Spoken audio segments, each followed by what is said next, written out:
It started with a sealed order delivered through a private Buckingham Palace corridor just after dawn, an order so sensitive that even senior aides were reportedly denied access to its full contents. But within hours, whispers spread through royal residences that King Charles had personally suspended Meghan Markle's access to the royal family archives. What exactly did Meghan try to see inside those guarded collections? And why did palace insiders suddenly begin speaking about irreversible consequences tied to centuries of royal secrecy? Before we go deeper into what this really means for the royal family, make sure to subscribe so you don't miss a single update.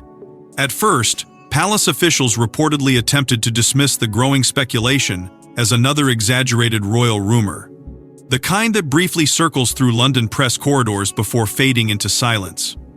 But this situation did not disappear. In fact, according to insiders familiar with the atmosphere inside Buckingham Palace, the tension only intensified as more staff members quietly realized that something unusually serious had unfolded behind closed doors. Reports suggest the directive came directly from King Charles. S.'s private office late the previous evening, delivered through internal channels normally reserved for constitutional or security-related matters. Even veteran royal staff, individuals who had served through scandals, abdications, memoir wars, and public family collapses, were allegedly caught off guard by the severity of the order. What shocked many inside the institution was not merely the restriction itself, but the speed with which it was enforced. Meghan's reported archive credentials were allegedly revoked without warning, triggering what one palace source described as an immediate lockdown atmosphere surrounding sections of the royal family archives. Access systems were reportedly reviewed overnight. Administrative permissions were frozen. Archivists working inside Windsor-linked collections were quietly instructed to operate under what insiders called a silent protocol, a phrase rarely heard outside moments of internal royal crisis. Suddenly, conversations stopped when certain aides entered rooms. Meetings became shorter, colder, more guarded. Even among senior courtiers, there was an unmistakable feeling that a line had been crossed. And at the center of the growing storm stood King Charles himself, a monarch already facing enormous personal and institutional pressure. Since early 2024, reports surrounding his health struggles had cast a shadow across the monarchy, creating an atmosphere where stability mattered more than ever. Yet insiders whisper that this controversy struck a particularly sensitive nerve inside the palace because it touched something far deeper than ordinary family tensions. The royal family archives were never viewed simply as historical storage. They represented the institutional memory of the crown itself. Private letters, succession discussions, wartime communications, internal family exchanges involving Queen Elizabeth II, Princess Diana, and generations of senior royals. According to palace administrative streams, ranging from treasury whispers to security log leaks, these archives were treated as one of the monarchy's most protected sanctums, a sacred geography of royal power few outsiders were ever permitted to navigate freely. That was precisely why senior courtiers allegedly reacted with alarm when concerns began circulating about Meghan's growing interest in restricted historical materials. Different interpretation.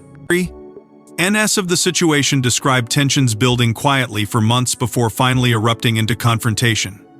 Some insiders claim requests for expanded access had increasingly unsettled members of the old guard. Others insist the issue became explosive only after certain names and time periods reportedly surfaced in private discussions. Whatever the truth may be, one detail continued appearing in nearly every palace whisper. Prince William had reportedly been informed about the situation before almost anyone else. For many royal observers, that detail alone carried enormous significance.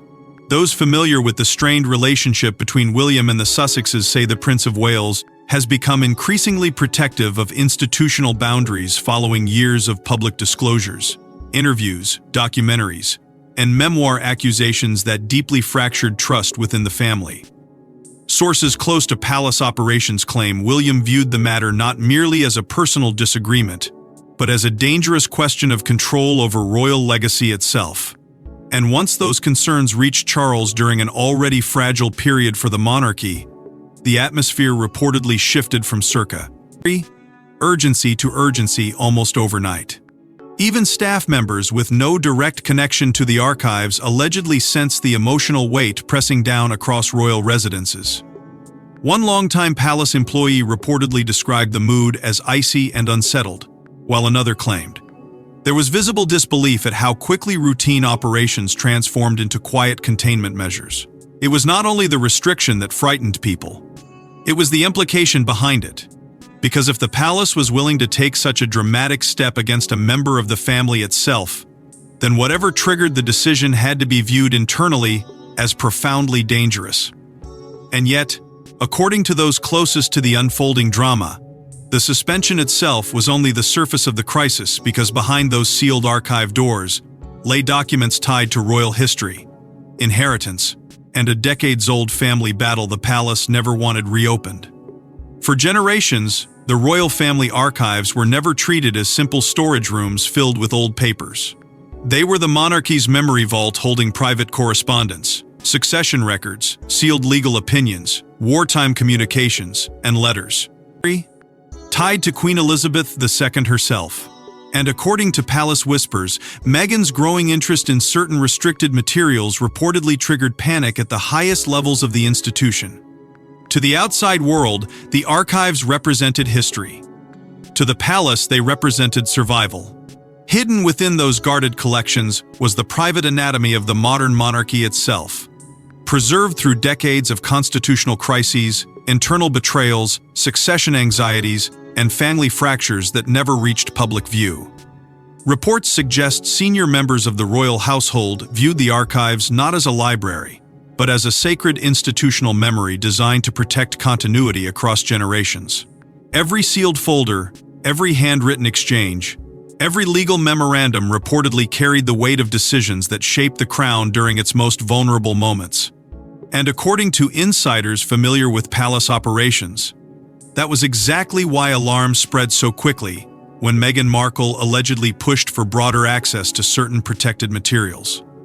Different interpretations of the situation describe months of quiet unease building behind the scenes before tensions finally erupted into open concern. Sources close to royal administrative circles claim Meghan had reportedly sought expanded research permissions tied to historical family communications and internal institutional matters. While some requests may have initially appeared routine, palace aides allegedly became increasingly uncomfortable as the scope of interest widened. The concern, insiders whisper, was not necessarily about curiosity itself, it was about context. Because inside Buckingham Palace, context is everything. A single private letter, separated from the circumstances surrounding it, can become explosive. A forgotten disagreement from decades earlier can suddenly appear politically dangerous in the modern media age.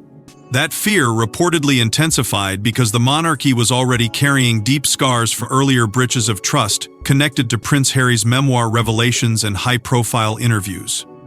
According to those familiar with the internal mood after the publication of Spare, palace officials became acutely aware that even deeply personal royal communications could eventually enter public warfare. Senior courtiers allegedly worried that historical records tied to family disputes, institutional disagreements, or private emotional conflicts might be reinterpreted through a modern lens, capable of reigniting old battles the crown had spent years trying to bury. The old guard reportedly saw the archives as the final protected frontier, the last place where royal history remained untouched by public narrative wars. And at the center of the growing anxiety stood King Charles, a monarch already balancing institutional pressure with personal exhaustion. Palace administrative streams, ranging from security staff whispers to internal advisory discussions, suggest Charles was privately warned about what some aides described as institutional vulnerabilities. Those familiar with the conversations claim concerns were raised not only about specific documents, but about the broader precedent that unrestricted access might create during such a fragile period for the monarchy. Why now? Why would tensions over historical records escalate while the institution was already navigating health crises, succession pressure, and public division surrounding the Sussexes?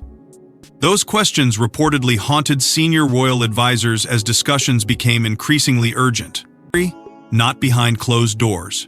Meanwhile, among courtiers and longtime palace veterans, Another fear quietly emerged. Some allegedly worried that sensitive material buried inside the archives could become politically explosive if removed from institutional control. Not necessarily because the documents contained criminal secrets or scandalous confessions, but because the monarchy survives through carefully managed continuity, symbolism, and trust.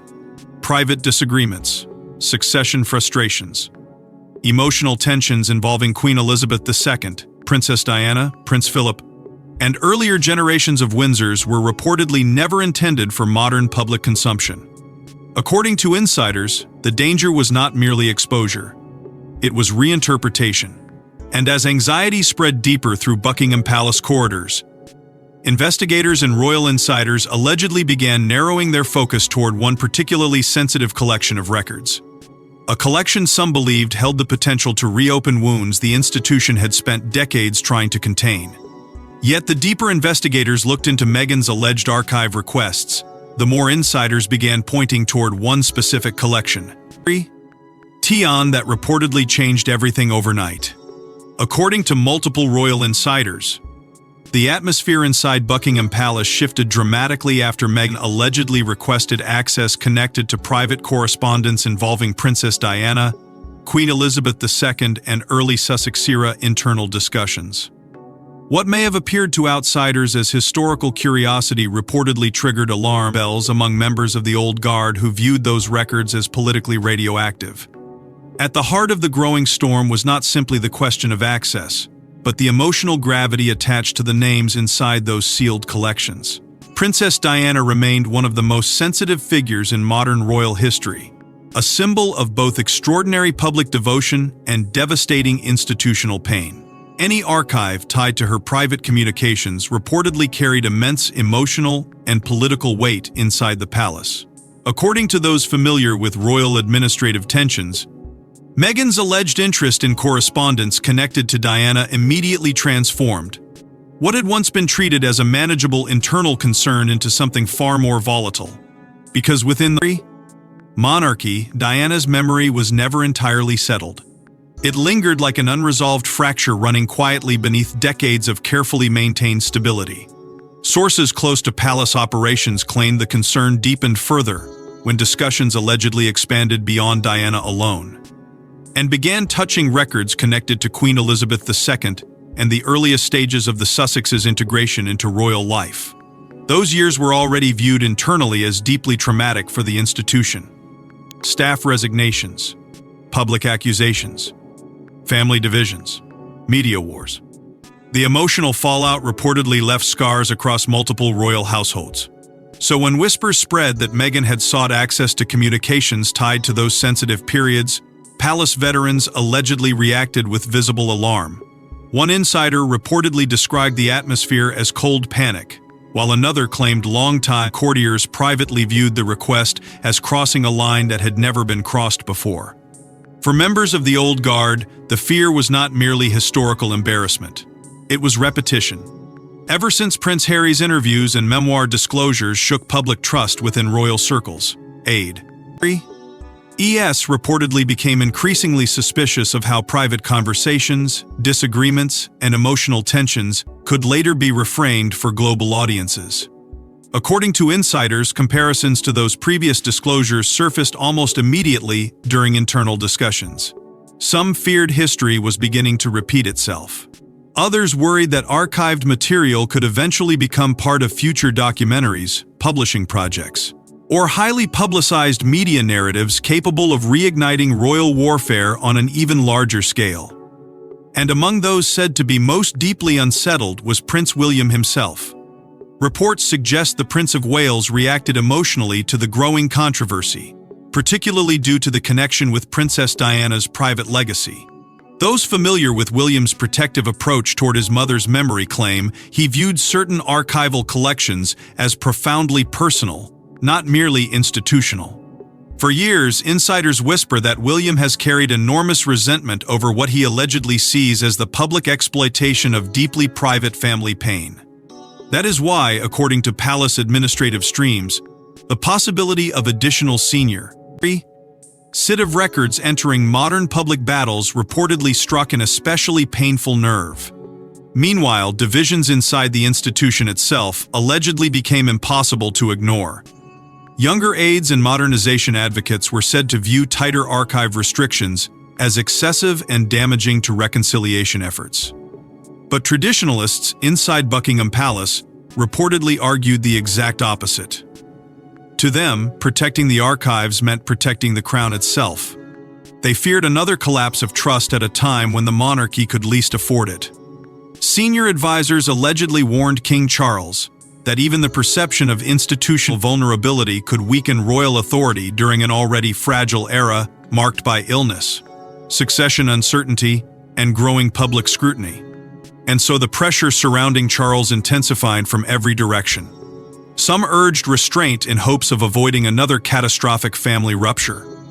Others demanded immediate intervention before the situation spiraled beyond control.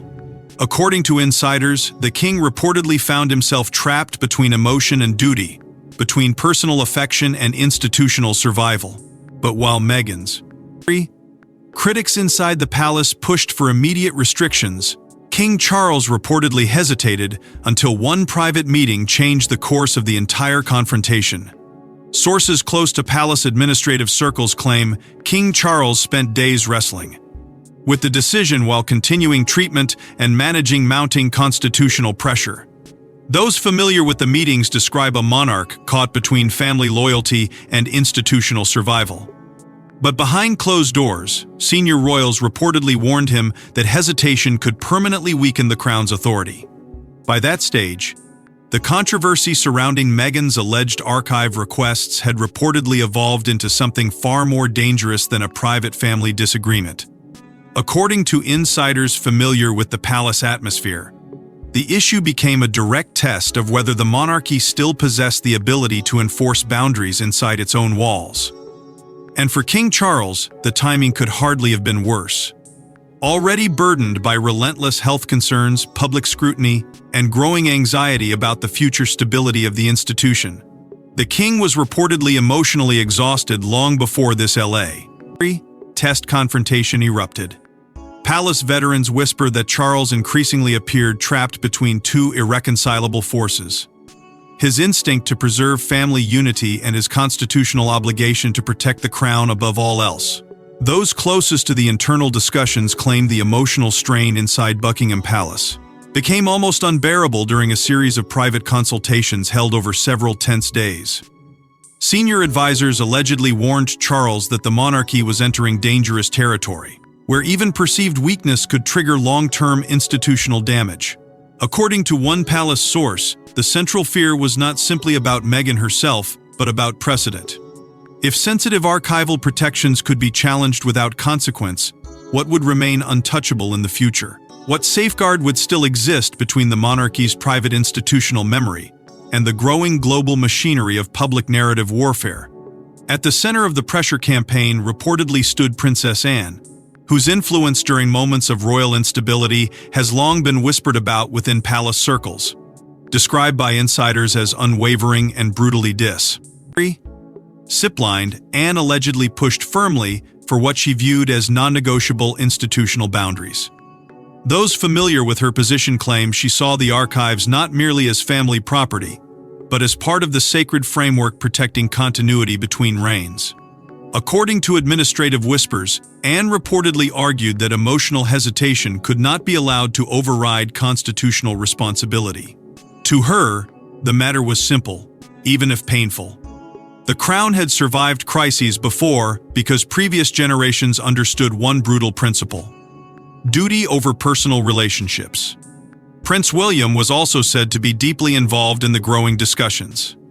Sources close to royal operations claim the Prince of Wales strongly supported tighter controls surrounding sensitive records, especially those connected to Princess Diana and the Sussex years. Insiders whisper that William remained haunted by the collapse of trust that followed Harry's interviews, documentaries, and memoir disclosures. Every new controversy reportedly reinforced his belief that private royal communications had become vulnerable in ways earlier generations could never have imagined.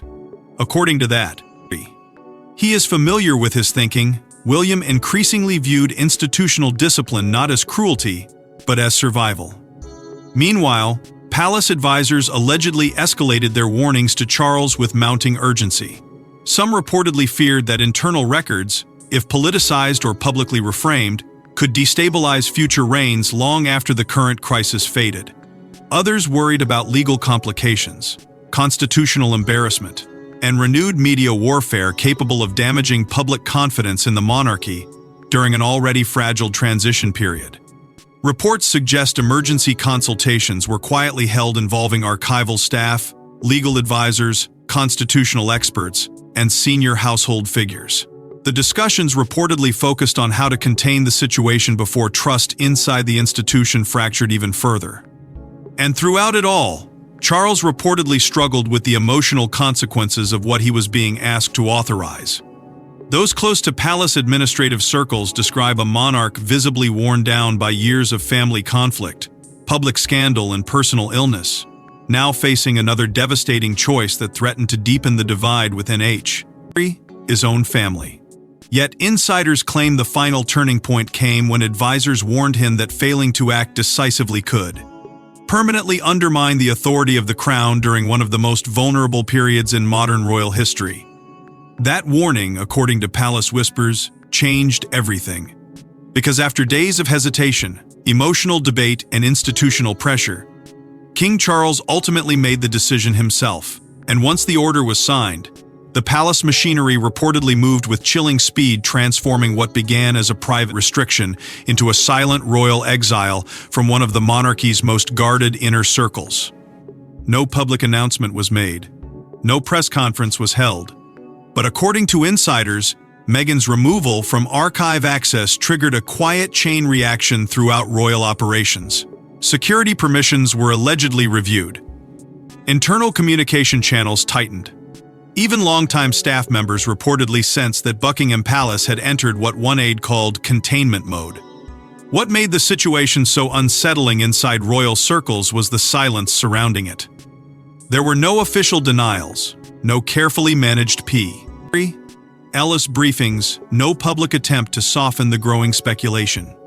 Instead, according to sources familiar with internal operations, Buckingham Palace responded with something far more chilling: controlled stillness. The kind of silence that reportedly signals an institutional crisis too sensitive to acknowledge publicly. Palace staff allegedly noticed the shift almost immediately after King Charles authorized the suspension. Administrative systems were quietly updated. Archive permissions connected to Meghan were reportedly deactivated without delay. Internal review protocols were triggered.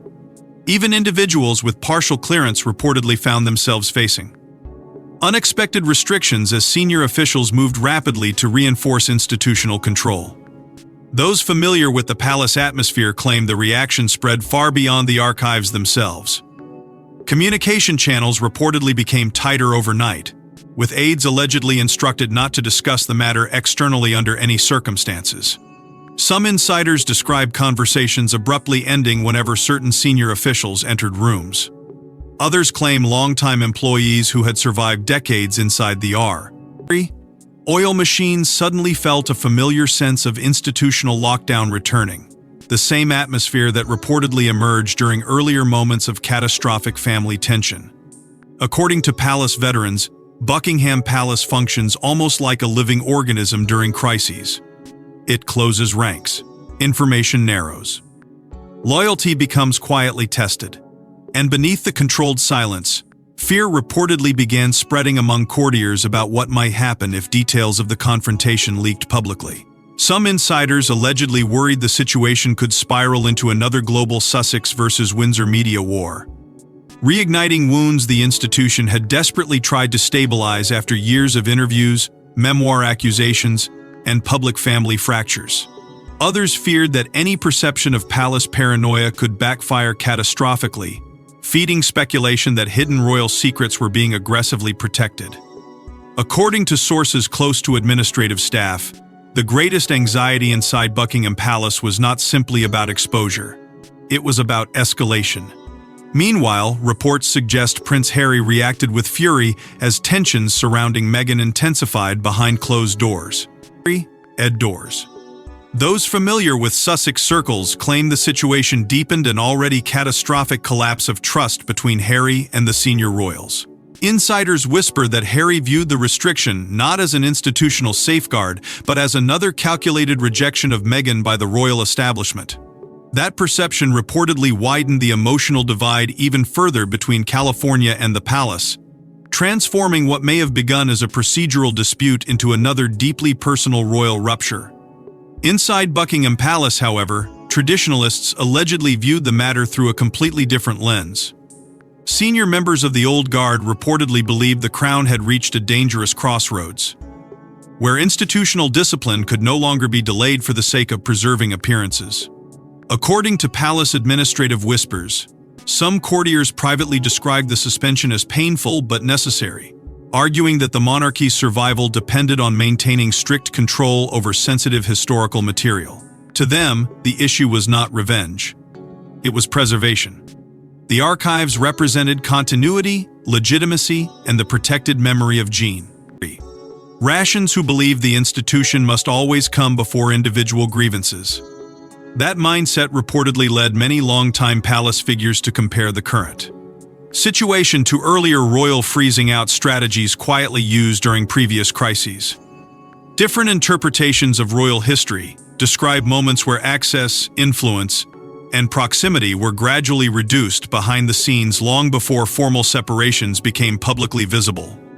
According to insiders, Buckingham Palace has always preferred containment over confrontation, isolation over open warfare, and some now feared the Sussex conflict had entered precisely that stage. Yet even as staff members whispered about institutional survival, another darker realization reportedly settled over the palace corridors. Because beneath the archive restrictions, the security reviews, and the tightening silence, there was a far more unsettling question beginning to emerge. But the real significance of Charles's decision was never just about Meghan, it was about what the monarchy believes must remain protected, even from members of the family themselves. In the end, palace insiders insist this was never merely a dispute over document, enters, or permissions. It became something much larger, a defining struggle over who controls the royal narrative, who protects institutional memory, and how far the monarchy is willing to go to defend itself during one of the most fragile periods in modern royal history.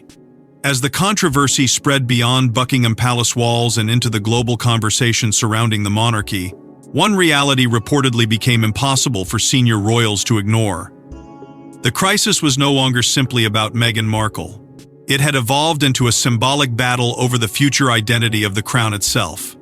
According to insiders familiar with the internal mood inside royal residences, the institution increasingly viewed itself as defending something sacred and increasingly vulnerable: continuity.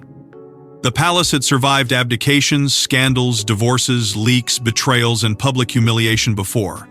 But this moment reportedly felt different because it unfolded during a period of extraordinary instability, with King Charles balancing personal health struggles while the monarchy attempted to navigate an uncertain transition into a new era. Sources close to palace operations claimed Charles's decision quick.